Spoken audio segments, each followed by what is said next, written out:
प्रभात, नमस्कार, वंदन। बच्चों, आज क्लास 12th का ह्यूमन ज्योग्राफी का ये जो है पार्ट 2 हम लोग आज पढ़ेंगे, ठीक है ना। पार्ट 2 में हम लोग क्या पढ़ेंगे? मानव भूगोल की प्रकृति। मानव भूगोल की प्रकृति का अर्थ है मानव और पृथ्वी के बीच संबंधों का अध्ययन करना, जिसमें मानव पृथ्वी पर कैसे रहते हैं और कैसे वे अपनी आवश्यकताओं और इच्छाओं को पूरा करते हैं। और साथ ही यह भी कहा जा सकता है कि यह मानव सामाजिक, सांस्कृतिक और भौतिक पर्यावरण के बीच अंतर संबंधों को समझने पर केंद्रित है। ये जो है बच्चों की भौतिक वातावरण और मानव और क्या है, मानव के बीच जो है क्रिया का प्रतिक्रिया। जैसे ये क्या है, एक पौधा है, पेड़ है, ये क्या करता है, ऑक्सीजन रिलीज करता है, उसको ह्यूमन क्या करता है, एक्सेप्ट करता है, स्वीकार करता है। उसके बाद मानव जो है कार्बन डाइऑक्साइड छोड़ता है, उसको जो है पेड़ पौधा जो है एक्सेप्ट करता है, स्वीकार करता है। इसको कन्वर्ट किस में करता है, तो ऑक्सीजन में करता है। फिर मानव ऑक्सीजन को किस में कन्वर्ट कर रहा है, कार्बन डाइऑक्साइड को कर रहा है। कार्बन डाइऑक्साइड किसको ले रहा है, तो पेड़ ले रहा है। तो ये भौतिक पर्यावरण या वातावरण और ह्यूमंस के बीच जो है एक प्रत्यक्ष संबंध है। इसी के अध्ययन, इसी की समझ को बढ़ाने के लिए जो है मानव भूगोल को अध्ययन किया जाता है, ठीक है। चलिए यहाँ पर जो है हम लोग लाइन बाय लाइन पढ़ के समझते हैं बड़े कि मानव भूगोल की प्रकृति के अंतर्गत न केवल मनुष्य और उसके भौतिक वातावरण का आर्थिक संबंध ही सम्मिलित किया जाता है। क्या बोल रहा है कि मानव भूगोल की प्रकृति के जो अंतर्गत है वो मनुष्य और भौतिक वातावरण, जैसा कि भी मैंने कहा कि मान लिया जाए ये पेड़ है और एक मानव है, ये दोनों के बीच किस तरह का क्रिया होता है, क्रिया का प्रतिक्रिया होता है। ये ऑक्सीजन रिलीज करता है, मनुष्य ऑक्सीजन लेता है, और मनुष्य जो है कार्बन डाइऑक्साइड को छोड़ता है। साथ ही क्या करता है, पेड़ पौधा कार्बन डाइऑक्साइड को जो है ऑक्सीजन में कन्वर्ट करके फिर रिलीज करता है। तो इस तरह के जो है मानव और भौतिक पर्यावरण के बीच क्या है, प्रत्यक्ष संबंध है, ठीक है। अब यहाँ पर जो है कहता है कि वरन मानव भूगोल से संबंधित अन्य शाखा जैसे आर्थिक भूगोल। अब आर्थिक भूगोल क्या है बच्चों? आर्थिक भूगोल जो है मानव भूगोल की एक शाखा है जो मानव की आर्थिक गतिविधियों जैसे उत्पादन उत्पादन उपभोग उपभोग निवेश निवेश, ठीक है, विनिमय विनिमय और वितरण, ठीक है, आदि का जो है अध्ययन करता है। उसको हम लोग क्या कहेंगे, आर्थिक भूगोल कहेंगे। बोल रहा है कि मानव भूगोल की एक शाखा है जो मानव की आर्थिक गतिविधि जैसे उत्पादन, उपभोग, निवेश, विनिमय और वितरण आदि का अध्ययन करता है। उसको हम लोग आर्थिक भूगोल कहेंगे। अब है सामाजिक भूगोल। तो सामाजिक भूगोल भी मानव भूगोल की एक शाखा है जो समाज और स्थान के बीच संबंधों का अध्ययन करता है। फिर है राजनीतिक विज्ञान। तो राजनीतिक भूगोल मानव भूगोल की एक शाखा है जो भू राजनीति, शक्ति के वितरण, भू राजनीतिक संबंधों और राजनीतिक प्रक्रियाओं को समझने में सहायक सिद्ध होती है। अब आगे एक और है ऐतिहासिक भूगोल। क्या है ऐतिहासिक भूगोल? भी भूगोल की एक शाखा है जो अतीत के भूगोल और भूदृश्यों का अध्ययन से संबंधित होता है, ठीक है ना। तो ये है ऐतिहासिक भूगोल। यहाँ पर एक शब्द आ रहा था बच्चों, भौतिक वातावरण, ठीक है ना। यहाँ बोले मनुष्य और एक भौतिक वातावरण। तो मनुष्य के बारे में तो हम लोग रूबरू हैं, हम जानते हैं अपने आप को। लेकिन भौतिक वातावरण जो है, भौतिक वातावरण से तात्पर्य है हमारे आसपास की जगह या परिवेश जिसमें हम रहते हैं। भौतिक वातावरण से तात्पर्य है हमारे आसपास की जगह या परिवेश जिसमें हम रहते हैं या हमारे जीवन को प्रत्यक्ष या अप्रत्यक्ष रूप से प्रभावित करता है। इसमें हवा, पानी, जमीन, पेड़ पौधे, जीव जंतु, पहाड़, नदियां, यहाँ तक कि मानव की निर्मित वस्तुएं भी शामिल है, जिसको हम लोग भौतिक वातावरण कहते हैं, ठीक है। अब आगे हम लोग देखते हैं बच्चों, बोला है कि मानव की कार्य क्षमता, स्वास्थ्य, शिक्षा, कला, विज्ञान, सरकार, राजनीति और धर्म पर पड़ने वाले प्रभाव का भी अध्ययन हम किसमें करते हैं, तो मानव भूगोल के अंतर्गत करते हैं। यही जो है मानव भूगोल की प्रकृति है, स्वभाव है। मानव भूगोल की प्रकृति के संदर्भ में सैम्पुल जो फ्रेडरिक रेटजेल का कौन है ये, तो ये शिष्य है, अपने विचार स्पष्ट की कि मानव भूगोल क्रियाशील मानव एवं अस्थायी पृथ्वी के परिवर्तनशील संबंधों का अध्ययन है। मानव क्या है, मानव बच्चों एक क्रियाशील प्राणी, हमेशा क्रिया करते रहता है, और पृथ्वी क्या करते रहता है, एक गतिशील है, यानी परिवर्तनशील है। ये क्या करते रहता है, गति करते रहता है, और मानव भी जो है क्रियाशील है। ये दोनों के बीच जो है अनुनाश्रय संबंध को ही हम लोग जो है मानव भूगोल की प्रकृति में अध्ययन करेंगे। यही मानव भूगोल की प्रकृति है, स्वभाव है।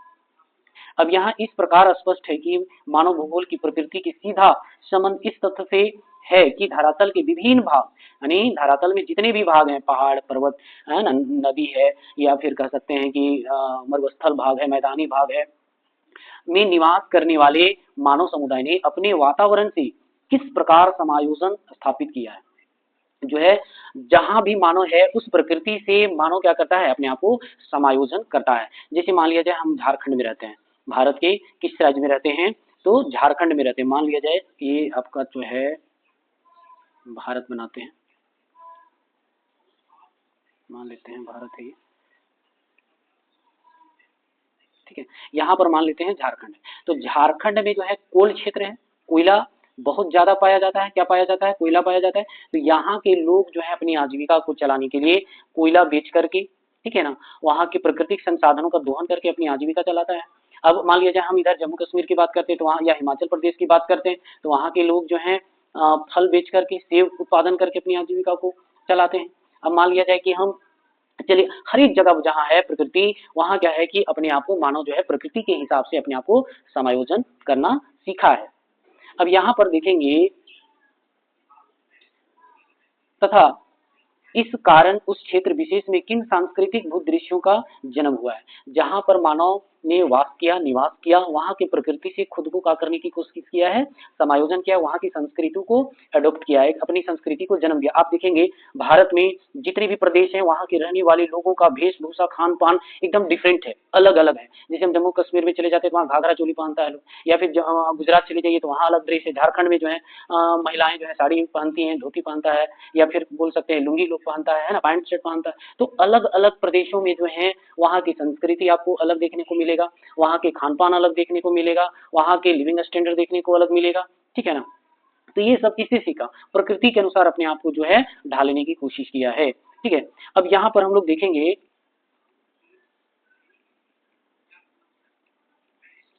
अब यहाँ देखेंगे बच्चों की DC मनी का विचार था कि मानव भूगोल, सबसे पहले तो आपको मैं भूगोल के बारे में डिफिनेशन बता दूं, जो लास्ट वीडियो मेरा नहीं देखा है, वह ऐसा शास्त्र है, यानी भूगोल ऐसा शास्त्र है जिसमें पृथ्वी तथा उससे जुड़े पक्षों का वर्णन किया जाता है, यानी मानव या पृथ्वी है ना से जुड़ी हुई पक्षों का वर्णन किया जाता है, उसको हम लोग कहते हैं भूगोल। अब पृथ्वी तथा इसे मानव से संबंध का अध्ययन को हम लोग कह सकते हैं मानव भूगोल, ठीक है। अब हम लोग कहेंगे कि फादर ऑफ ज्योग्राफी कौन है, एराटोस्थेनीज है। सबसे पहले भूगोल शब्द का उच्चारण इन्होंने ही किया था, और ये जो है यूनानी विद्वान है ना। और कह सकते हैं कि भूगोल जो है भूजोड़ गोल, भूजोड़ गोल, ठीक है, पृथ्वी है गोल, इसका अर्थ क्या होगा, पृथ्वी गोल है, पृथ्वी जो है कैसा है, गोल है, ठीक है, गोल है, इसका अर्थ ही है।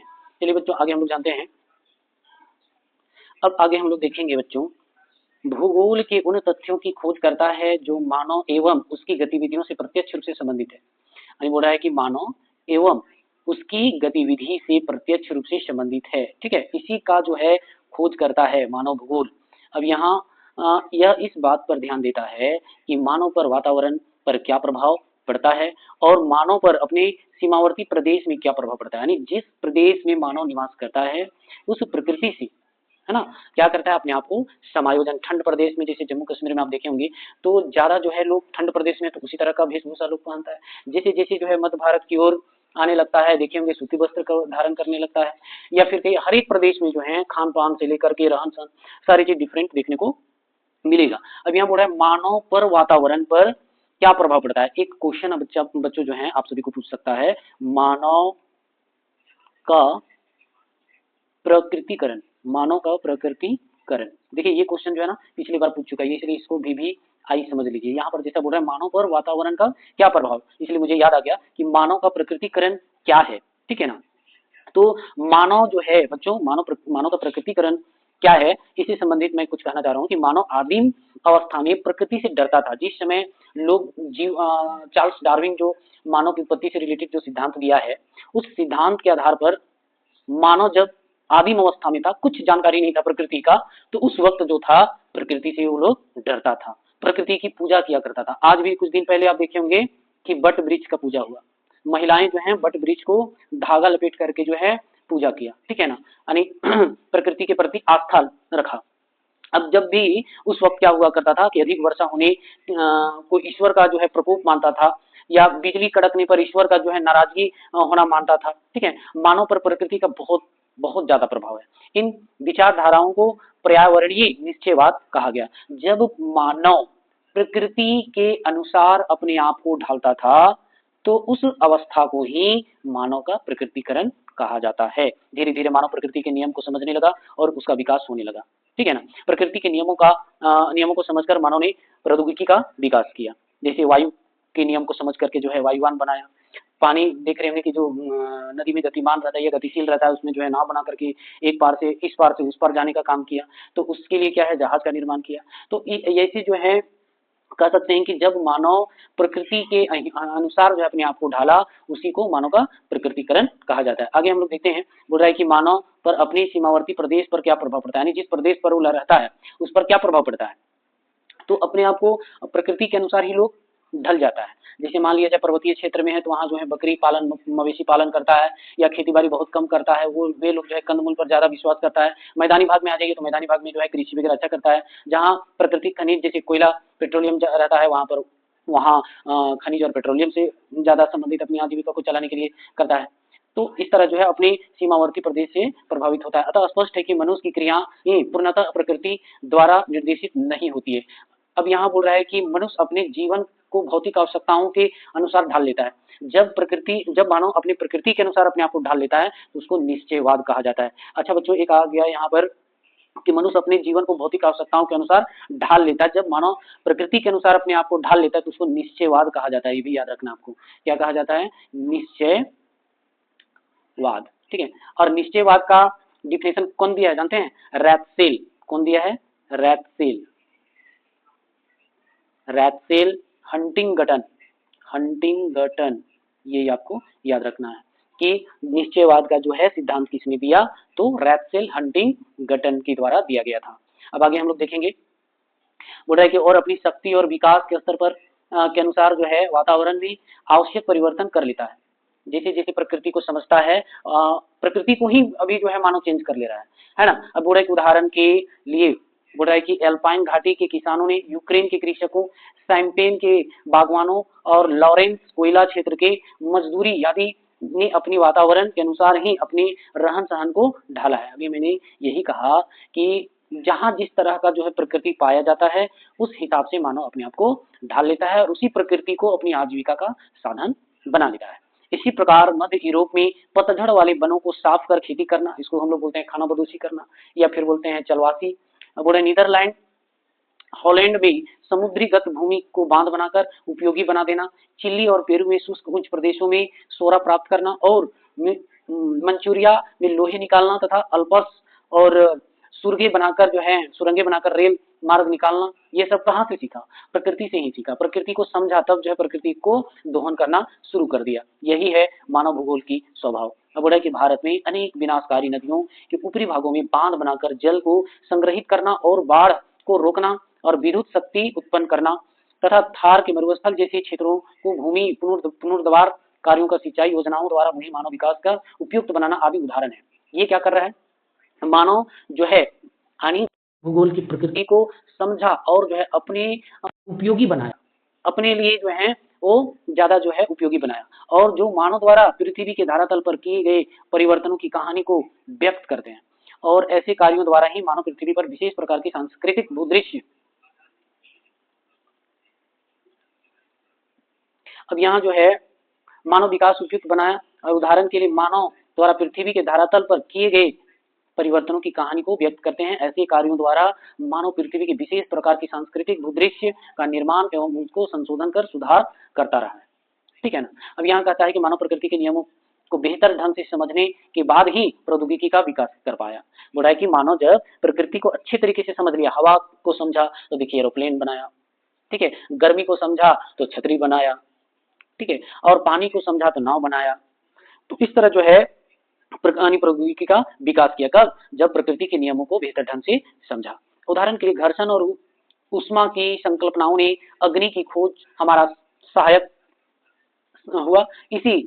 इसी प्रकार डीएनए जैसे हम लोग का है कि डीएनए से पता चलता है बीमारी का जो है सबसे पहले ब्लड वगैरह चेक करवाया जाता है ना। फिर अनुवांशिक के रहस्यों को समझने हमें अनेक बीमारियों पर विजय पाने के योग बनाया। जैसे भी अनुवांशिकता की बात करते हैं, अभी देख रहे हैं कि एक ही गोत्र के लोग जो है दूसरे अपने गोत्र के साथ शादी नहीं करता, यानी रिलेशन नहीं बनाता। इसका कारण क्या है, सेम ब्लड। वहां भी देख रहे होंगे कि आजकल हाइब्रिड का HY सीड्स का जो है HYV सीड्स का जो है प्रचलन है, जिसको हाइब्रिड बोलते थे। हाइब्रिड का मतलब क्या है, 4-5 प्रकार के जो हैं 4-5 प्रकार के बीज को एक नया, सभी बीजों को डीएनए मिला करके एक नया बीज बनाया गया, जिसको हाइब्रिड कहा जा रहा है। तो सभी प्रकार के यहाँ उसी तरह अनुवांशिक में भी रहस्य को समझा, तब जाकर के लोग जो है दूसरे गोत्र से शादी करता है, एक प्रकार के वो भी हाइब्रिड बना रहा है अपने आप को। चलिए इस विषय पर ज्यादा हम लोग चर्चा नहीं करेंगे आगे। अधिक तीव्र गति से चलने वाले यान, बोल रहा है कि अधिक तीव्र गति से चलने वाले यान विकसित करने के लिए हम वायु गति के नियमों का प्रयोग करते हैं। वायु की गति को नियम को समझा, तब जो है वायुयान या यान का विकास किया गया है। उसी तरह पानी को भी समझा, तब नाव बनाया गया है। उसी तरह भूमि को समझा, आज भी हम लोग सॉइल टेस्टिंग करते हैं, किस प्रकार के वहां जो है NPK का रेशियो, नाइट्रोजन फॉस्फोरस पोटेशियम का, है ना, किस तरह जो है वहाँ रेशियो, उसी के हिसाब से अपना बीज हम बोते हैं, वहाँ फर्टिलाइजर लगाते हैं, वहाँ सीड्स लगाते हैं, वहाँ जो है कह सकते हैं कि खाद डालते हैं। अब यहाँ जो है देख रहे होंगे कि कहीं काली मिट्टी है तो उस हिसाब से वहाँ पर कपास का उत्पादन किया जाता है, जहाँ लाल मिट्टी है, कहीं जो है लेटराइट मिट्टी है, कहीं जलोढ़ मिट्टी है, तो मिट्टी के हिसाब से ही जो है वहाँ पर फसल उगाया जाता है। क्यों, तो कहीं ना कहीं मिट्टी को समझा, सॉइल्स को समझा, तब उसके अनुरूप जो है फसल लगाया जाने लगा, तब जाकर के उत्पादन में वृद्धि होने लगा। आगे हम लोग देखेंगे, आप देख सकते हैं कि प्रकृति का ज्ञान प्रौद्योगिकी को विकास करने के लिए महत्वपूर्ण है। ठीक है, प्रकृति के ज्ञान से ही प्रौद्योगिकी विकास हो सकता है, और प्रौद्योगिकी यानी टेक्नोलॉजी मनुष्य पर पर्यावरण की बंदियों को कम करती है। आज बरसात हो चाहे फिर धूप हो, लोग क्या है अपने काम के लिए निकल जाते हैं, इसलिए जान गया कि धूप हमें नुकसान, धूप से बचने का बहुत सारा उपाय है, छतरी लगा के जाता है, या फिर गाड़ी में जाएगा, पैदल नहीं जाएगा, या फिर कहीं बरसात है तो रेनकोट वगैरह लगा के जाता है। तो प्रकृति के प्रकोप से बचने का भी उपाय जो है मनुष्य खोज लिया है ना, इसका जो है विकास कर लिया है, डेवलपमेंट कर लिया है। तो इसी को बोलेंगे हम मानव की प्रकृतिकरण। आगे देखेंगे बच्चों, बोला कि जीन ब्रून्स के अनुसार भौगोलिक, यहाँ जो है बोलता है कि भौगोलिक आत्मा का प्रदेश, आर्थिक, जनसांख्यिकी, प्राजातीय और इतिहास आदि विज्ञानों के सम्मिलित प्रयासों एवं प्रभावों का देन है। ठीक है, आज जो हम लोग इतना डेवलप कर गए हैं ज्योग्राफी का विद्रोहन करके, या कह सकते हैं कि पृथ्वी का विद्रोहन करके, ये सब और सब किसका देन है, तो मनुष्य का देन है।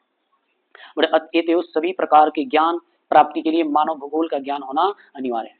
जैसे मान लिया जाए आज क्रिकेट होने वाला है, फाइनल मैच होने वाला है, तो वहाँ के मौसम विभाग पहले बता दिया कि वर्षा का संभावना है, इसलिए मैच का जो है समय सीमा बढ़ा दिया गया, 2 घंटा जो है ज्यादा कर दिया गया है। ठीक है, अगर 2 घंटा तक बारिश होता रहे तो फिर क्या करेगा, वो मैच का जो ओवर होता है ना, ओवर को कम करते चला जाएगा। तो कहीं ना कहीं जो है बिना भूगोल के ज्ञान का कोई काम आप सफल नहीं हो सकता है, नहीं कर सकते हैं। ठीक है ना, चलिए आगे देखते हैं हम लोग। यहाँ बोलता है मानव भूगोल का अध्ययन क्षेत्र, बोल रहा है कि मानव भूगोल के अंतर्गत पृथ्वी के विभिन्न प्रदेशों के प्रकृति, वातावरण और मानव समुदायों के पारस्परिक कार्यात्मक संबंधों और प्रतिक्रियाओं का अध्ययन होता है। अभी मैंने कहा कि भौतिक, मान लिया जाए ये पेड़ है और एक मानव है, ठीक है, या फिर एक और जीव जंतु ले लेते हैं कि ये जो है मान लिया जाए बकरी है, ठीक है, एक मान लेते हैं हम लोग कि बकरी है, ठीक है, ये तो तीनों के बीच क्या है। अब यहाँ जो है बोल रहा है कि संबंधों की प्रतिक्रियाओं का अध्ययन है, जैसे ये ऑक्सीजन इसको देता है, ये कार्बन डाइऑक्साइड देता है, फिर क्या करता है कि ये इसको ये खाता है, फिर ये इसको खाता है, तो कहीं ना कहीं जो है क्रिया का प्रतिक्रिया है ना। अब यहाँ बोल रहा है कि दूसरे शब्दों में समझते हैं कि दूसरे शब्दों में भिन्न भिन्न प्रदेशों में जनसंख्या, हमारे हर एक प्रदेश में जो है अलग अलग, अभी हम जनसंख्या घनत्व की बात करें तो सबसे ज्यादा बिहार में, कहाँ पर है, बिहार में जनसंख्या घनत्व जो है, जनसंख्या घनत्व की बात करते हैं तो जनसंख्या घनत्व जो है 1106 प्रति वर्ग किलोमीटर देखती है। ठीक है, अब यहीं पर हम बात करते हैं सिक्किम की बात करते हैं, सिक्किम, ठीक है, सिक्किम में जो है मात्र जो है 17 व्यक्ति, कितने व्यक्ति, तो 17 व्यक्ति प्रति वर्ग किलोमीटर रहते हैं। क्यों, क्योंकि वहाँ पहाड़ी क्षेत्र है, वहाँ सुख सुविधा की व्यवस्था नहीं है। अगर हम बात करते हैं जनसंख्या का, तो सबसे ज्यादा जनसंख्या कहाँ है, यूपी में, उत्तर प्रदेश में सबसे ज्यादा अगर जनसंख्या है कहाँ, तो उत्तर प्रदेश में। ठीक है ना, तो इस तरह जो है प्रादेशिक विभिन्नता पाई जाती है, क्या पाई जाती है, बड़े भिन्न भिन्न प्रदेशों में जनसंख्या, वहाँ के प्राकृतिक संसाधन, सांस्कृतिक दृश्य, भूदृश्य, जीवन की मान्यताएं, है ना, इन सब के पारस्परिक कार्यात्मक संबंधों का अध्ययन मानव की उन्नति के उद्देश्य होता है। जो भी हम लोग मानव भूगोल की प्रकृति, मानव भूगोल का स्वभाव, मानव भूगोल के क्षेत्र, अध्ययन क्षेत्र जो पढ़ रहे हैं, सिर्फ और सिर्फ एक ही उद्देश्य है, मानव की उन्नति का उद्देश्य। क्या है, मानव की उन्नति का उद्देश्य। अब आगे हम लोग देखेंगे बोला है किसी प्रदेश की प्राकृतिक वातावरण का प्रभाव वहां के निवास करने वाले मनुष्य के आर्थिक, व्यवसायों और सामाजिक संगठन तथा सांस्कृतिक पर होता है। अभी झारखंड में जो है सरहुल पूजा होता है। सरहुल समझ रहे ना, ये पूजा होता है। तो सरहुल विशेष रूप से प्रकृति के जो है बचाव के लिए होता है। किसके बचाव के लिए जो होता है सरहुल? तो प्रकृति के बचाव, है ना, पेड़ पौधा को पूजा किया जाता है, सरना बोला जाता है। तो सरना पूजा में या सरहुल पूजा में जो है प्रकृति का विशेष पूजा होता है। एक और पूजा होता है कर्मा का पूजा होता है। कर्मा में भी देखे होंगे कि कर्मा जो है पेड़ होता है, ठीक है ना, उसकी जो है टहनी को जो है गाड़ करके उसको जो है पूजा यानी प्रकृति का एक कह सकते हैं मान सम्मान दिया जाता है कि इसके बिना हमारा जीवन जो है अधूरा है। अभी जो है महिलाओं ने बट वृक्ष का पूजा किया, देख रहे हैं ना, ये भी कहीं ना कहीं प्रकृति का पूजा है। हम लोग जो है और भी बहुत सारे तुलसी का जो है तुलसी का पेड़ का भी पूजा करते हैं। तो कहीं ना कहीं यहाँ भी हम लोग प्रकृति का ही पूजा करते हैं। अब यहाँ बोला है सांस्कृतिक भूदृश्य जीवन मान्यता और सब इन सब के पारस्परिक कार्यात्मक संबंधों का अध्ययन मानव की उन्नति के उद्देश्य से होता है। चलिए, किसी प्रदेश में प्राकृतिक वातावरण का प्रभाव वहां के निवास करने वाले मनुष्यों के आर्थिक, व्यवसायों और सामाजिक संगठन तथा संस्कृति पर होता है। हमारा संस्कृति किस पर निर्भर करता है? प्रकृति पर निर्भर करता है, ठीक है ना। अभी मैंने कहा कि सरहुल की पूजा होती है, तो हर राज्य में सरहुल की पूजा नहीं होती, झारखंड में विशेष रूप से होता है। कर्मा की पूजा हर एक राज्य में नहीं होता है, सिर्फ झारखंड में होता है, ठीक है ना। तो कहीं जो है हर एक प्रदेश में जो है अपने देवी देवता का प्रकृति के पर जो है आश्रित है, ठीक है ना। अब देखेंगे मानव समुदाय भी प्राकृतिक वातावरण के संसाधनों का उपयोग करके उनमें आवश्यकता अनुसार परिवर्तन करके आर्थिक, सामाजिक और सांस्कृतिक व्यवस्थाएं निश्चित करता है। वहां के प्रकृति के हिसाब से ही जो है आर्थिक मतलब है कि उत्पादन करना या उपभोग करना, निवेश करना, वितरण करना, है ना, वहां की प्रकृति उसी के हिसाब से वहां का समाज भी होता है। फिर देखिए वहां की संस्कृति होती है। अब यहाँ देखिए अतः पृथ्वी पर जो कुछ भी मानव संबंधी क्रियाकलाप देखे जाते हैं उन सबका प्रादेशिक अध्ययन किया जाता है, अलग अलग उसका अध्ययन किया जाता है, ठीक है ना। स्वयं मानव की जनसंख्या और प्रजातियों का अध्ययन भी इनमें सम्मिलित है। अब बोला है कि प्रत्येक 10 साल में जनगणना होता है। क्या होता है? जनगणना होता है। तो क्यों जनगणना किया जाता है? कहीं ना कहीं जनसंख्या का अध्ययन किया जाता है कि जनसंख्या कितनी दर से कितना परसेंट बढ़ा है ना, कितना इस दशक में कितना बढ़ा है। तो क्यों जनसंख्या का कुल मिलाकर के अध्ययन किया जाता है, किसके अंतर्गत? तो ह्यूमन ज्योग्राफी के अंतर्गत, ठीक है। अब यहाँ पर प्रजातियों का भी अध्ययन किया जाता है। अभी देखे होंगे कि इस बार जो है मोदी जो है जाति जनगणना करवाना चाह रहा है कि किस जाति में कितना परसेंट जो है जनसंख्या कितनी गति से बढ़ा, कितनी दर से बढ़ा, ठीक है ना। अब यहाँ बोला यह बात स्मरणीय है यानी याद करने के लिए है कि भूगोल वेता के अध्ययन क्षेत्र में अकेले मानव का नहीं वरन मानव समाज और उसके संगठित वर्गों का विचार होता है। आगे देखते हैं हम लोग। बोला है कि मानव भूगोल के अध्ययन क्षेत्र के 5 अंग है। इन 5 अंगों को विशेष हम लोग पढ़ेंगे। बोला है मानव भूगोल के अध्ययन के क्षेत्र के 5 अंग। पहले बोला किसी प्रदेश की जनसंख्या और उसकी क्षमता। देखिए हर एक प्रदेश का यानी प्रत्येक प्रदेश का जनसंख्या भार अलग अलग है। अभी देखते हैं कि अगर हम लोग प्रति व्यक्ति की बात करते हैं, प्रति व्यक्ति आय की बात करें तो प्रति व्यक्ति आय सबसे ज्यादा कहाँ है? गोवा में है, ठीक है ना। अब अगर हम लोग सबसे कम अगर बोले तो बिहार में है, ठीक है। तो ऐसा क्यों देखने को मिलता है? तो बोल रहा है कि प्रत्येक प्रदेश में जो है जनसंख्या भी अलग होता है यानी कह सकते हैं कम या अधिक होता है, वहां का प्रति व्यक्ति आय कम अधिक होता है, विषमताएं देखने को मिलती है। दूसरा पॉइंट कहता है कि उस प्रदेश के प्राकृतिक वातावरण द्वारा प्रदान किए गए संसाधन। देखिए यहाँ पर जो है प्रत्येक प्रदेश में जो है भौतिक वातावरण अलग है, डिफरेंट है, यानी कह सकते हैं कि वहाँ की प्रकृति बिल्कुल डिफरेंट है। अभी हम बात करते हैं झारखंड का, चूंकि हम लोग झारखंड से बिलोंग करते हैं, तो झारखंड में विशेष रूप से खनिज ज्यादा पाया जाता है, ठीक है, खनिज पाया जाता है। तो खनिज में विशेष रूप से कोयला, अभ्रक, ठीक है ना, ये सारी चीजें जो है पाई जाती है। तो लोग क्या है कि इस पर जो है अपनी आजीविका पर निर्भर है, यहाँ कृषि पर निर्भर है, ठीक है। अब यहाँ देखेंगे तीसरा पॉइंट में उस जनसंख्या द्वारा प्राकृतिक संसाधनों का प्रयोग करने से बना सांस्कृतिक प्रतिरूप, यानी जिस तरह का संसाधन है, प्राकृतिक संसाधन है, उस प्राकृतिक संसाधन के आधार पर जो अपनी आजीविका बनाया और उसी से वहां की संस्कृति का प्रतिरूप बना। बोला कि प्राकृतिक तथा सांस्कृतिक वातावरण के पारस्परिक कार्यों के द्वारा, पारस्परिक देख रहे हैं ना, प्रकृति और सांस्कृतिक वातावरण के पारस्परिक कार्यों के द्वारा मानव वातावरण समायोजन का रूप निर्धारण हुआ, जिसे हम क्षेत्र संगठन का रूप भी कहते हैं। अभी मैंने कहा कि भारत एक ऐसा देश है दुनिया में जो प्रकृति को पूजा करता है, प्रकृति के अनुसार ढलता है, वहां के प्रदेश की प्रकृति के अनुसार अपने आप को समायोजन करता है, ठीक है। अब बोला कि उपर्युक्त वातावरण समायोजन का कालिक अनुक्रम मन अर्थात समय की गति के साथ जो है उसकी विकास की दशा का इतिहास है। देख रहे हैं ना, जैसे जैसे दुनिया विकास कर रही है, जैसे जैसे समय बीत रहा है, वैसे वैसे टेक्नोलॉजी का डेवलपमेंट हो रहा है, प्रकृति को चेंज कर दे रहा है। अब देख रहे हैं ना कि सिनेमा जब सिनेमाया जाता है तो देखेंगे कि मानवकृत वर्षा करवाया जाता है, मानवकृत वर्षा करवाया जाता है। तो कहीं ना कहीं जो है ये जो है समय की गति के साथ जो है विकास की दशा देखने को मिल रहा है। ठीक है बच्चों, इसी से रिलेटेड जो है एक प्रश्न बनता है, वो प्रश्न क्या है, देखिए प्रश्न बनता है प्रकृति प्रकृति का मानवीयकरण। मानवीयकरण इसमें क्या है कि मानव ने प्रौद्योगिकी का विकास किया, नहीं कह सकते हैं टेक्नोलॉजी का विकास किया, जीवन को आसान बना दिया। ठीक है ना, मानव ने प्रौद्योगिकी का विकास किया लेकिन प्रकृति के नियमों को समझकर और जीवन को आसान बना दिया, मुश्किल काम आसानी से करने लगा। इतनी गर्मी है तो पंखा का यूज कर रहे हैं हम लोग, पंखा का यूज कर रहे हैं, ठीक है, या एसी का यूज कर रहे हैं, है ना, ये क्या कर रहे हैं हम लोग जो है एसी का यूज कर रहे हैं। ठीक है, मुश्किल काम को आसान करने के लिए। अब बड़े प्रकृति के नियम को समझकर मानव ने प्रकृति से भयभीत नहीं होता है। अब पहले डरता था लेकिन अब प्रकृति का सामना कर रहा है, तो इसी को कहा जाता है प्रकृति का मानवीयकरण, है ना। पीछे का स्टेटमेंट को पढ़ने के बाद एक प्रश्न बनता है कि हम लोग पहले पढ़े थे कि मानव का प्रकृतिकरण, अब यहाँ जो है प्रकृति का मानवीयकरण। ठीक है ना। अब इसमें देख सकते हैं कि गर्मी के लिए जो है एसी बनाया, सर्दी के लिए हीटर बनाया, बर्फ फुहार चलने के लिए जो है अलग अलग प्रकार की जो है मशीन बनाया, रोशनी के लिए जो है लाइटें बनाई गई। विद्वानों ने इसे संभववाद का नाम दिया है। ठीक है ना। आगे हम लोग चलेंगे कि मानव भूगोल का जो है विचारधाराएं हम लोग पढ़ने वाले हैं, तो मानव भूगोल का जो है विचारधारा हम लोग पढ़ेंगे। यहाँ पर देखिए नेक्स्ट टॉपिक हम लोग पढ़ने वाले हैं मानव भूगोल की विचारधाराएं। चलिए बच्चों हम लोग पढ़ते हैं मानव भूगोल की विचारधाराएं। भौगोलिक अध्ययनों में वातावरण एवं मानव की क्रियाकलापों का अध्ययन आवश्यक पक्ष है। अगर जब तक हम प्रकृति के वातावरण के बारे में या मानव के बारे में अगर नहीं समझते हैं तो मानव भूगोल अधूरा है। ठीक है ना।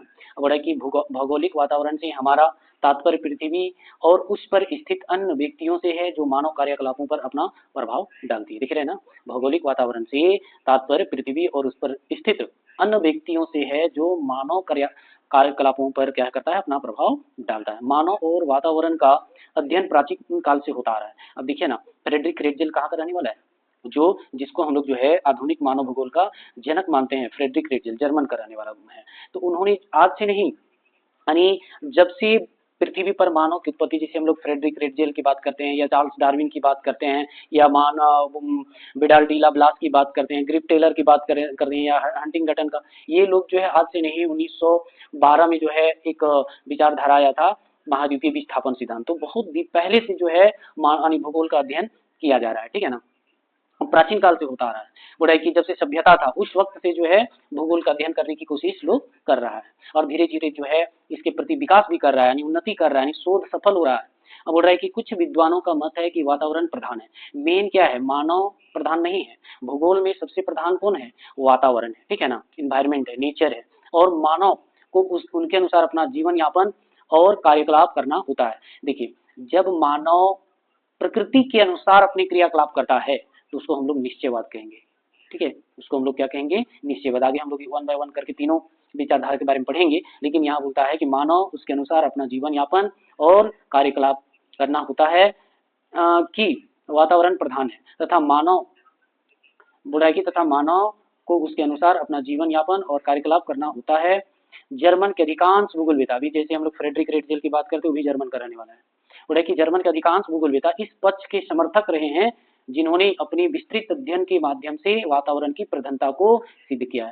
यानी बिना प्रकृति जरा सा भी इकोसिस्टम गड़बड़ हो जाती है, मानव बीमार होने लगता है, मानव प्रभावित हो जाता है। इसलिए कहा जाता है कि वातावरण क्या है, यानी प्रकृति क्या है, प्रधान है। और किसमें, मानव भूगोल में। ठीक है ना, इसे हम वातावरण या निश्चयवाद के नाम से पुकारते हैं। जहां प्रकृति को प्रधान और मानव का उप सहायक माना जाता है उसको निश्चयवाद। और निश्चयवाद में जो है मानव प्रकृति के हिसाब से अपने आप को समायोजन करता है, ढालता है। ठीक है, और निश्चयवाद में प्रकृति से मानव डरता था।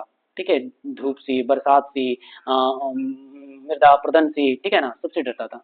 अब यहाँ और यही कारण है कि प्रकृति को लोग पूजा किया करते थे, जैसे सूर्य भगवान का पूजा किया करते थे, चंद्रमा भगवान का पूजा करते थे, धरती माँ का पूजा किया जाता था, पेड़ पौधों का पूजा किया जाता था। किस साल में, तो निश्चयवाद में। ठीक है, अब बोल रहा है कि कुछ विद्वान इसे जर्मन विचारधारा भी कहते हैं। ये जो निश्चयवाद है कहाँ की विचारधारा है, तो जर्मन विचारधारा है। ठीक है, ये भी याद रखना है, आपसे पूछा भी जा सकता है कि निश्चयवाद के या नियतवाद के जन्मदाता कौन है, रैत्सेल हंटिंगटन। ठीक है, और ये कहाँ का विचारधारा है, तो ये जर्मन का विचारधारा है। ठीक है, अब आगे देखते हैं हम लोग। मानव भूगोल में विद्वानों का एक पक्ष ऐसा भी है जो मानवीय पक्ष की प्रधानता को और अधिक शक्तिशाली मानता है। कुछ लोग मानव को अधिक शक्तिशाली मान रहा है, वातावरण को उसका सहायक मानता है, तो उसको संभववाद कहा जाता है। उसे क्या कहा जाता है, संभववाद कहा जाता है। ठीक है, और ये संभववाद का विचारधारा कहाँ से पनपा, तो ये फ्रांस से आया। कहाँ से आया, फ्रांस से। तो फ्रांस में कौन ऐसा भूगोलवेता था, तो विडाल डी ला ब्लास और एस फैब्रवी। ठीक है ना, आगे हम लोग देखेंगे इसको।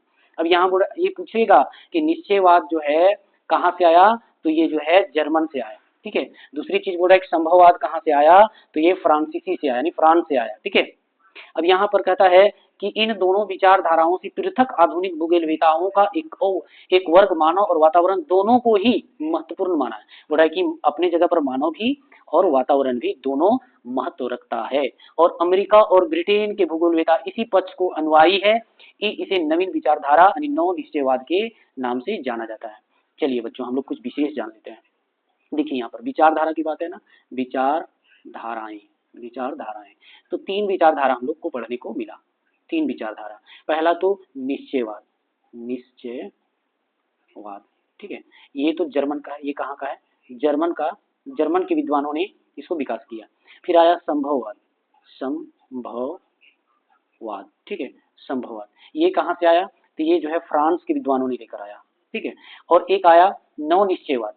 एक तीसरा जो है, ये आपका पहला हो गया, ये हो गया दूसरा। हम लोग तीसरा का जिक्र करते हैं। तीसरा में जो है आपका आया नव निश्चयवाद, नव निश्चयवाद। ये कहाँ के लेकर आया, कहाँ के विद्वानों ने, तो अमेरिका के विद्वान, अमेरिका के और इंग्लैंड के, इंग्लैंड के विद्वान जो है, चार्ल्स डार्विन भी इंग्लैंड का ही थे, इंग्लैंड। ठीक है, यहाँ के विद्वानों ने नव निश्चयवाद का विशेषता क्या था, यहाँ पर मानव और साथ ही वातावरण दोनों को महत्व रखा। ठीक है, इस विचारधारा में मानव और वातावरण दोनों को जो है महत्व दिया गया। ठीक है, अब यहाँ पर देख सकते हैं कि पहला नियतवाद, पहला क्या था, निश्चयवाद, दूसरा संभववाद, तीसरा नव निश्चयवाद। ठीक है, अब इसका जो जनक है उसको माना जाता है रैत्सेल को, रैत्सेल हंटिंगटन, हंटिंगटन। ये कहाँ का रहने वाले हैं, हंटिंगटन, तो जर्मन का रहने वाले। संभववाद में विडाल डी ल ब्लास। ठीक है, और इसमें जो है वह है ग्रिफ्ट टेलर। कौन है, ग्रिफ्ट टेलर। अब इसमें समझिए, निश्चयवाद में प्रकृति को ज्यादा महत्व दिया गया, किसको, प्रकृति को। संभववाद में मानव को ज्यादा जो है इंपॉर्टेंस दिया गया, और नौ निश्चयवाद में मानव के साथ साथ प्रकृति को भी महत्व दिया गया। इसको समझना, कॉन्सेप्ट को समझिए। निश्चयवाद में प्रकृति को ज्यादा महत्व दिया गया, जिसका जनक रैत्सेल हंटिंगटन को माना जाता है। संभववाद में मानव को ज्यादा महत्व दिया गया, जो फ्रांस के विद्वान विडाल डी ला ब्लास ने विकास किया। ठीक है, और नव निश्चयवाद में जो है मानव तथा प्रकृति दोनों को महत्व दिया, जिसका विकास जो है ग्रिफ्ट टेलर ने किया। चलिए आगे हम लोग देखते हैं वन बाय वन। यहाँ पर देखिए, इसका जनक देखिए पहला कौन है, बोला कि मानव भूगोल, जिसमें मानव वातावरण अंतर संबंध का अध्ययन मुख्य है, अतः मानव भूगोल में निम्न तीन विचारधाराएं उल्लेखनीय है। पहला विचारधारा निश्चयवाद, इसमें निश्चयवाद में रैत्सेल, कौन, रैत्सेल, इतना बार हम जिक्र करेंगे कि याद हो जाएगा, रैत्सेल हंटिंगटन। ठीक है, ये रहा, ये कहाँ का रहने वाला था, तो जर्मन के रहने वाला था। और निश्चयवाद में किसको ज्यादा महत्व दिया गया, तो प्रकृति को महत्व दिया गया, ये याद रखना है, प्रकृति को जो है महत्व दिया गया। ठीक है, अब हम लोग देख लेते हैं संभववाद। संभववाद में जो है बच्चों, यहाँ पर जो है मानव को ज्यादा महत्व दिया गया था, मानव को। संभववाद में मानव को इंपोर्टेंस दिया गया, और संभववाद को यानी पॉसिबिलिज्म को जो है डेवलप करने वाले कहाँ के विद्वान थे, फ्रांस का। कौन, विडाल डी ला ब्लास। ये विकास किया। ठीक है, बोल रहा है कि प्रकृति नहीं, मानव ने जो भी आज विकास हुआ है वो मानव का देन है, ये संभववाद के विद्वानों का मानना था। अब आते हैं हम लोग नव निश्चयवाद। तो नव निश्चयवाद जो है इसमें जो है मानव और प्रकृति प्रकृति दोनों को जो है महत्व दिया, और यहाँ पर इसका जनक जो है वो है ग्रिफ्थ टेलर। ठीक है, और ये जो है कहाँ के रहने वाले हैं, कुछ विद्वान, ग्रिफ्थ टेलर ने भी कहा था कि रुको और जाओ, एक इन्होंने एक स्लोगन दिया था, रुको और जाओ, रुको और जाओ। इसका मतलब है, इसका तात्पर्य है कि अब प्रकृति को इतना ही दोहन करो जिससे भावी पीढ़ी को नुकसान ना हो। ठीक है ना, इसलिए रुको और जाओ। और ये कहाँ के रहने वाले थे, तो ये अमेरिका के रहने वाले थे, आपको याद रखना है। ठीक है, तो तीनों के बारे में हम लोग जानेंगे। निश्चयवाद जर्मनी के विद्वानों ने, रैप्सेल हंटिंगटन द्वारा विकास किया गया, जिसमें मानव को प्रकृति को ज्यादा महत्व दिया गया। संभववाद जो है फ्रांस के विद्वानों ने, विडाल डी ला ब्लास ने और एस फेब्रे द्वारा विकास किया गया, ये फ्रांस के रहने वाले थे, जिसमें जो है मानव को ज्यादा महत्व दिया गया। नव निश्चयवाद में मानव और प्रकृति दोनों को महत्व दिया गया, जिसका जो है जनक ग्रिफ्थ टेलर को माना जाता है। ये यहाँ से प्रश्न एकदम 100% आपको आएगा, इसलिए मैं इतना डिटेल बता रहा हूँ। ठीक है, चलिए अब पहला हम लोग देख लेते हैं निश्चयवाद, जिसको वातावरणवाद के नाम से भी जाना जाता है। प्राचीन काल से 18वीं शताब्दी तक के भूगोलवेताओं ने वातावरण को ही प्रधान माना। देखिए निश्चयवाद में किसको प्रधान मान रहा है, वातावरण को, और इसका देन किसका है, रैप्सेल हंटिंगटन को। और वे वातावरण का मानव के जीवन और क्रियाकलापों पर पड़ने वाले प्रभाव को अधिक शक्तिशाली मानते हैं। देखिए क्या बोल रहा है, वातावरण का मानव के जीवन में और क्रियाकलापों पर पड़ने वाले प्रभाव को अधिक शक्तिशाली मानते हैं। ठीक है ना, कहाँ के भूगोलवेता, तो जर्मन के भूगोलवेता। बोलता है कि लोग वर्षा होती है तब कृषि होता है। वाकई में सही बात है, जब वर्षा होती है तब कृषि होता है। तो कहीं ना कहीं हम प्रकृति के अनुसार जो है अपने आप को ढाल के रखे हैं। मानव के जीवन में वर्षा प्रभावित करता है, वातावरण प्रभावित करता है। ठीक है, तो कहीं ना कहीं इसका जो कोटेशन है, कॉन्सेप्ट है, वो सही है। अब यहाँ पर देखेंगे प्राचीन भूगोलवेताओं ने के अनुसार जो है वातावरण का प्रभाव मानव की शरीर की संरचना, गठन, रंग, रूप और आचार विचार, सामाजिक संगठन, वेशभूषा, खान पान आदि पर भी अधिक प्रभाव पड़ता है। सही, एकदम 100% ये कहा जा रहा है जर्मन के भूगोलवेताओं के द्वारा कि वातावरण का प्रभाव जो है मानव की शरीर संरचना। अभी देखेंगे कि भारत के संदर्भ में बात करें तो जो उत्तर भारत के जो लोग रहते हैं, यानी वो काफी हाइट होते हैं, उनका ग्रोथ ज्यादा होता है, गोरा चिट्टा होता है। ठीक है ना, जैसे जैसे हम लोग मध्य भारत की ओर आने लगते हैं, व्यक्तियों का हाइट कम होने लगता है, वो एकदम जो है सांवला होता है। ठीक है ना, फिर हम लोग पश्चिम भारत जाते हैं, यहाँ भी लोग हाइट में 6 फीट से ज्यादा होता है, गोरा चिट्टा होता है। ठीक है ना, फिर यहाँ जैसे मध्य भारत आते हैं हम लोग, वहां पर जो है काला या सांवला दिखने लगता है। तो यहाँ पर शरीर का संरक्षण की बात हो गई। रंग रूप, जैसे मान लिया जाए कि पृथ्वी की बात है, तो जो इक्वेटर के आसपास में देश है, खास करके अफ्रीका वगैरह में, वहां देखते हैं वहां के लोग का रंग जो है सांवला होता है। आचार विचार भी जो है प्रकृति के आधार पर वो है जो है बदलते रहता है। ठीक है ना, अब है कि सामाजिक संगठन भी उसी हिसाब से होता है। वेशभूषा, मान लीजिए आप जंगलों में रह रहे हैं तो वेशभूषा एकदम टाई बेल्ट लगा करके नहीं घूमिएगा। ठीक है, वहाँ का वेशभूषा अलग होगा। खान पान भी वहाँ के लोग डिफरेंट होंगे। जो पहाड़ी क्षेत्रों में जंगलों में रहता है उसका खान पान जो है वो रॉ मटेरियल से ज्यादा होता है ना, वे लोग कंदमूल पर ज्यादा विश्वास करते हैं। और जो मैदानी भागों में, जो शहरी क्षेत्रों में रहता है, वो फास्ट फूड खाने पर ज्यादा बिलीव करता है। ठीक है ना, वहाँ के लोग पहनावा भी क्या है, पश्चात देशों का ड्रेस पहनता है, जबकि पहाड़ी क्षेत्रों में या जंगल एरिया में जो है कि थोड़ा सा सब ड्रेस लोग पहनते हैं। जो निश्चयवाद का घोतक है, ये बोल रहा है कि निश्चयवाद के हिसाब से ये अपने आप को ढालता है। ठीक है, अब यहाँ पर देखिए निश्चयवाद विचारधारा की मान्यता है कि मानव क्रियाकलापों पर भौतिक वातावरण का प्रत्यक्ष एवं परोक्ष रूप से प्रभाव पड़ता है। ठीक है, और ये 100% कह रहा है, 100% जो है प्रकृति का प्रभाव मानव पर पड़ता है। ठीक है, अब यहाँ देखिए इस विचारधारा के अनुसार मानव प्रकृति का दास है। हम लोग जो है प्रकृति का दास है। रात होता है तो हम लोग सो जाते हैं। ठीक है ना, और दिन होता है तो हम लोग क्या करते हैं, अपने कार्यों में लग जाते हैं। तो कहीं ना कहीं हम लोग प्रकृति के हिसाब से अपने आप को ढाल के रखें। लेकिन अब यहाँ आगे हम लोग देखते हैं, कहता है कि पर्यावरणीय कारक मानव के आचरण, निर्णय क्षमता तथा जीवन पद्धति को निश्चित करता है।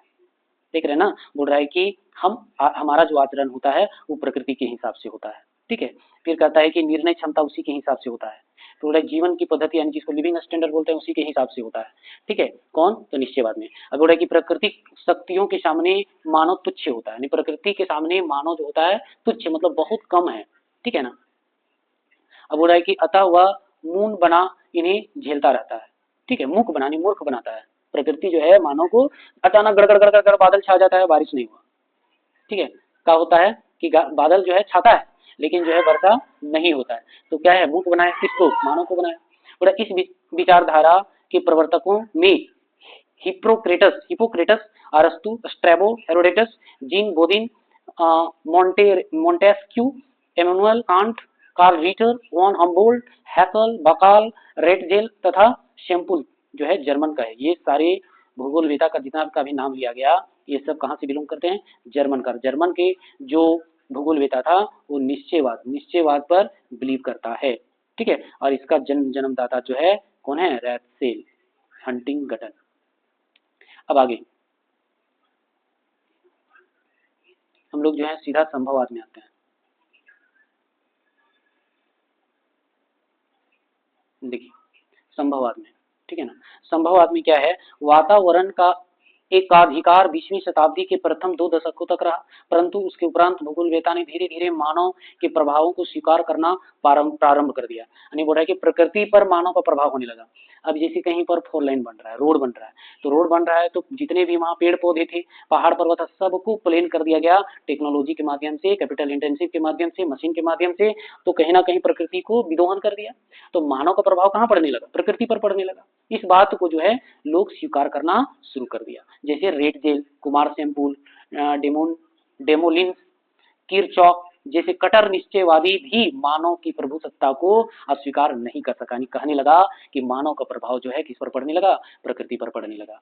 अब यहाँ बोलता है कि जर्मनी के विख्यात दार्शनिक हैगल ने एक बार कहा था कि मेरे समझ भौगोलिक निश्चयवाद की बातें मत करो। कारण है कि जिस स्थान पर पहले यूनानी लोग रहते थे वहां पर आजकल तुर्क लोग रहा करते हैं। तो कहीं ना कहीं ये चेंजेबल है, परिवर्तनशील है। तो मानव प्रभावी है, प्रकृति पर क्या है, मानव हावी है। इसलिए इन्होंने कहा कि मेरे समझ जो है भौगोलिक निश्चयवाद की बात मत करो कि हम लोग जो है प्रकृति ज्यादा ताकतवर है, नहीं, मानव ज्यादा ताकत है। इसलिए तो आज जहाँ यूनानी लोग रहते थे आजकल कौन रह रहा है, तुर्क लोग रह रहा है। तो तुर्क क्या है, तुर्क शुरू से ही जो है थोड़ा सा है कि आक्रांता रहा है, दूसरे राज्यों में, दूसरे के प्रदेशों में झगड़ा करके, लड़ाई करके जो है वहां जो है औपनिवेशिक बनाया, अपना राजपाट को बनाया, ठीक है। और यही बात निश्चयवाद का खंडन और संभववाद की पुष्टि करता है। इसलिए बोल रहा है कि नहीं, निश्चयवाद जो है अब नहीं, अब किसकी बोलबाला है, तो संभववाद की है। अब हम लोग संभववाद को समझेंगे। संभववाद तब कहा जाता है जब प्रकृति पर, वातावरण पर मानव हावी होता है, ठीक है,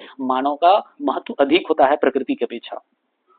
आगे है, संभववाद के विचारकों का मत है कि किसी प्रदेश में, प्राकृतिक वातावरण में मानव के लिए कई प्रकार की संभावनाएं छिपी हुई है। देखिए पहले लोग धुकनी बनाता था, ऐसा जो है ना, जब गर्मी लगती थी तो इस तरह का जो है धुकनी बना करके लोग अपनी गर्मी से राहत लेता था। लेकिन अब इस धुकनी को क्या कर दिया गया, इस तरह का जो है पंखा बना दिया गया, ठीक है, पंखा बना दिया गया। और इस पंखा को इलेक्ट्रिक के द्वारा जो है लगा करके जो है लोग गर्मी से राहत है। तो जब कोई व्यक्ति किसी संसाधन को रिफॉर्म करके एक नए साधन का निर्माण कर रहा है उसको हम लोग संभववाद कहेंगे, ठीक है। अब यहाँ पर देखिए ना, बोल रहा है कि मानव अपनी बुद्धि, कौशल, चातुर्य एवं सामर्थ्य द्वारा सर्वोत्तम संभावना का चयन कर रहा है। सर्वोत्तम पंखा से यानी धुकनी से ज्यादा अच्छा कौन है, ये, ठीक है ना, पंखा है। अब इससे भी हम लोग जाएंगे, एसी की बात करेंगे तो नव निश्चयवाद आ जाएगा, ठीक है। पंखा को निश्चयवाद मान लीजिए, या पेड़ को, आप जब गर्मी लगती थी पेड़ की छाया में हम लोग रहते थे, लेकिन इससे हवा को सीखा तब बनाया, ये संभववाद आ गया, ठीक है ना। मानव के लिए तो क्या है, संभव है, ठीक है, यानी अनंत संभावनाएं छिपी हुई हैं। अब इसी लाइन में क्या कहता है, संभववाद विचारधारा को सर्वप्रथम फ्रांसीसी विद्वान फेब्रे ने, देखिए फेब्रे ने किया, ठीक है, और ने संभववाद का नाम दिया। संभववाद का नाम कौन दिया, फेब्रे दिया। कौन दिया, फेब्रे, ठीक है। साथ ही विडाल डिला ब्लास, ये दोनों भूगोलवेता फ्रांस से बिलोंग करने वाले हैं। लेकिन आपको पूछ सकता है कि संभववाद का जनक कौन है, तो फेब्रे, साथ ही विडाल डिला ब्लास, दोनों का नाम साथ में आता है, ठीक है। अब यहाँ दिए सर्वप्रथम फ्रांसीसी विद्वान फेब्रे कब, 1925 में अपनी पुस्तक इतिहास का भौगोलिक परिचय। देखिए फेब्रे का किताब का नाम क्या है, फेब्रे का किताब का नाम देखिए इतिहास का भौगोलिक परिचय। और ये कौन सा विचारधारा दिया है, तो ये विचारधारा जो है संभववाद का दिया है। किस चीज का, संभववाद। वो अगर आपको पूछेगा संभववाद का विचारधारा किसने दिया, फेब्रे ने, और फेब्रे का किताब का नाम क्या है, तो इतिहास का भौगोलिक परिचय, ठीक। अब आगे बुराई की प्रकाशित किया जिसमें संभववाद की विचारधारा के समर्थक अधिकांश फ्रांसीसी विद्वान, जिसमें विडाल डिला ब्लास, इसलिए विडाल डिला ब्लास, यानी फेब्रे द्वारा जो है संभववाद का नाम सबसे पहले लिया, है ना। सर्वप्रथम ये कहाँ का रहने वाला है, तो फ्रांस का रहने वाला है।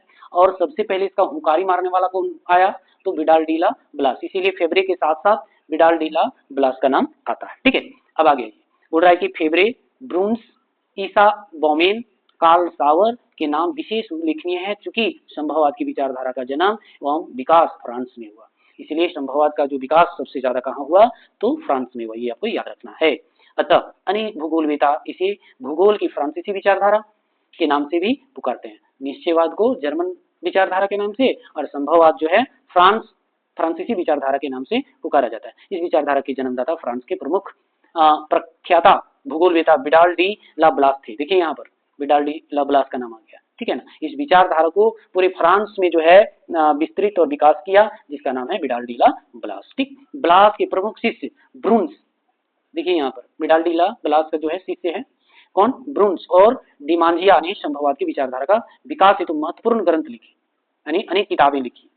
ठीक है, अब ब्लास के अनुसार मानव स्वयं एक क्रियाशील प्राणी है, मानव हमेशा अपने काम में लगे रहते हैं और वह अपने चतुर्दिक व्याप्त वातावरण का उपयोग स्वतः अनुभव के आधार पर करता है। विश्व के विभिन्न भागों में पेड़ पौधों को उनके मूल्य स्थान से ले जाकर के उत्पादित करना मानव द्वारा ही संभव हो सका है। उनकी पैदावार में वृद्धि करना मानव द्वारा ही संपन्न हुआ है। चलिए हम लोग जान गए विडाल डी ला ब्लास का संभववाद का विचारधारा। अब हम लोग सीधा चलते हैं नव निश्चयवाद के बारे में समझते हैं। अब यहाँ पर हम लोग तीसरा विचारधारा में आ गए, नव निश्चयवाद। ठीक है, नव निश्चयवाद की विचारधारा का जन्म उन भूगोलवेताओं ने दिया जो ना तो पूर्ण रूप से भाग्यवादी है और ना ही पूर्णतः निराशावादी, अर्थात जो ना तो पूर्ण निश्चयवादी विचारधारा का समर्थन करते हैं और ना ही पूर्ण रूप से संभववाद का मानते हैं। इन भूगोलवेताओं ने अमेरिका के प्रमुख विद्वान ग्रिफ्ट टेलर, देखिए ये ग्रिफ्ट टेलर की बात आ गया, तो उसके मतलब है कि निश्चयवाद के जनक कौन है, ग्रिफ्ट टेलर। और ये कहाँ के रहने वाले हैं, तो अमेरिका के रहने वाले हैं, है ना। अधिकतर जो है ये कहाँ के रहने वाले हैं, अमेरिका का। और कि जो निश्चयवादी तो है परंतु आधुनिक वैज्ञानिक विकास को भी नहीं नकार सकते हैं, अतः उन्हें उसे वैज्ञानिक निश्चयवाद या आधुनिक निश्चयवाद या नव निश्चयवाद के नाम से जाना जाता है। ठीक है ना निश्चयवाद को नकार सकते हैं ना संभववाद को, ये दोनों को लेकर के एक नया विचारधारा दिया जिसका नाम है नव निश्चयवाद विचारधारा। ठीक है, अब यहाँ पर देख सकते हैं कि निश्चयवाद का नाम दिया, नव निश्चयवाद का नाम दिया नव निश्चयवाद, यहाँ पर आगे लिखा हुआ है नव निश्चयवाद। ठीक है, अब यहाँ जो है टेलर ने इन निश्चयवाद का संशोधन कर रुको और जाओ निश्चयवाद कहा और अर्थात उन्होंने निश्चयवाद और संभववाद के मध्य मार्ग अपनाया, दोनों को अपनाया। टेलर के अनुसार मानव ने ना तो प्रकृति का दास है और ना ही उसका स्वामी, यानी तथा ना ही मानव के कार्य करने की क्षमता असीमित है। ये कौन कह रहा है, तो टेलर कह रहा है। टेलर के अनुसार वास्तव में ना तो प्रकृति का मानव का पूरा नियंत्रण है और ना ही मानव की प्रकृति का विजेता है, दोनों एक दूसरे का क्रियात्मक संबंध, यानी मानव और प्रकृति, ठीक है ना, प्रकृति दोनों जो है एक दूसरे का सहयोगी है। ये कौन कह रहा है, ग्रिफ्ट टेलर कह रहा है।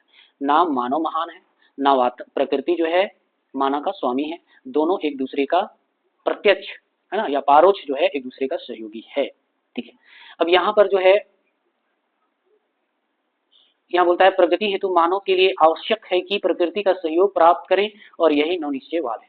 ठीक है, बोला कि टेलर ने अपनी साम्यवादी विचारधारा में मानव प्रकृति के संबंधों का उल्लेख किया और कहा कि मानव किसी देश की प्रकृति का तेज मंद या बंद कर सकने में सक्षम है। बोला कि प्रकृति ऐसा है कि मंद भी कर सकता है और बंद भी कर सकता है, वो सक्षम है। कौन, प्रकृति। अगर वह बुद्धिमान है तो उस प्रकृति के वातावरण द्वारा निर्देशनों में दूर हटकर ऐसा नहीं करना चाहिए। बुराई की प्रकृति को विनाश नहीं करना बल्कि उसको सुरक्षित रह करके विकास करना, इसीलिए इन्होंने कहा था रुको और जाओ। ठीक है, यानी अब प्रकृति का विध्वंस करना बंद करो, है ना, रुक जाओ, तब धीरे धीरे चलो। ये कौन कह रहा है, ग्रिफ्ट टेलर कह रहा है। ये कहाँ का रहने वाला है, अमेरिका का रहने वाला है। ठीक है, ये कौन सा विचारधारा दिया, तो नव निश्चयवाद का विचारधारा दिया। अब वह बोल रहा है कि वह बड़े शहर की एक ट्रैफिक नियंत्रण की भांति है जो गति को परिवर्तन कर सकता है। प्रकृति क्या कर सकता है, गति धीमा कर सकता है। ठीक है, परंतु प्रकृति की दिशा को नहीं। शायद यह कहावत रुको और जाओ निश्चयवाद के लेखक भौगोलिक दर्शन को संक्षेप में अभिव्यक्ति करता है। धन्यवाद बच्चों मेरा वीडियो देखने के लिए। ठीक है, अगर अच्छा लगे तो लाइक सब्सक्राइब और शेयर जरूर करें। धन्यवाद, अगला चैप्टर में फिर मिलेंगे। धन्यवाद।